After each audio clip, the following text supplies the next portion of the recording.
Hello বন্ধুরা, আসসালামু আলাইকুম। আশা করি সবাই ভালো আছেন। তো আজকে আমরা একটা বিষয় নিয়ে জানবো, সেটা হচ্ছে এই মেজারমেন্ট টেপ নিয়ে।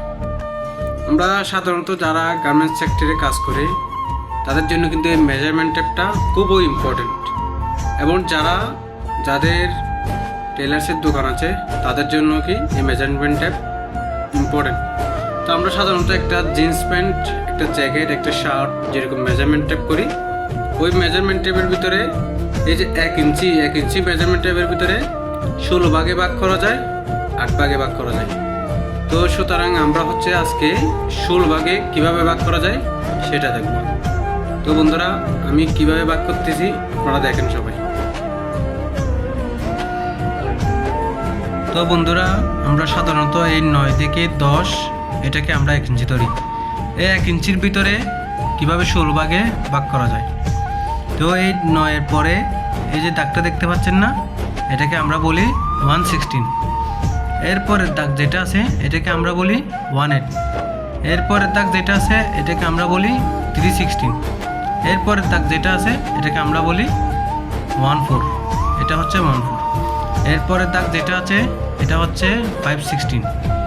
এরপরের দাগ যেটা আছে এটা হচ্ছে 35। এরপরের দাগ যেটা আছে এটা হচ্ছে 716। এরপরে যেটা আছে এটা হচ্ছে 1/2 ইঞ্চি। আমরা সাধারণত 1/2 ইঞ্চি সবাই বুঝি। 1/2 ইঞ্চির পরে এই যে দাগটা আছে এটা হচ্ছে 916। 916 মানে যে দাগটা আছে এটা হচ্ছে পাইপেট, এটাকে পাইপেট বলে। তারপরে দাগ যেটা আছে এটাকে হচ্ছে 1116। এরপরের দাগ যেটা আছে এটা হচ্ছে 34। তারপরে যেটা হচ্ছে এটা হচ্ছে 3016। এরপরে যেটা হচ্ছে এটা 78। এরপরে যেটা আছে এটা হচ্ছে 5016। এরপরে যেটা আছে এটাকে 1 ইঞ্চি বলি। এখান থেকে এখানে এই 16 ভাগ এগুলো সব মিলে তারপরে 1 ইঞ্চিতে রূপান্তরিত হয়।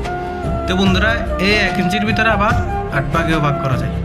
তো এমনি সাধারণত 8 ভাগে ভাগ করে। তো আমরা আজকে 16 ভাগে ভাগটা দেখলাম, এবং পরবর্তী কোনো সময় 8 ভাগের ভাগটা দেখব। তো বন্ধুরা, আশা করি আপনারা বুঝতে পারছেন যে কিভাবে 1 ইঞ্চিকে 16 ভাগে ভাগ করা যায়। তো আমরা পরবর্তী কোনো ভিডিওতে 8 ভাগে ভাগ করে দেখাবো। এই পর্যন্ত সবাই ভালো থাকবেন, সুস্থ থাকবেন। আল্লাহ হাফেজ।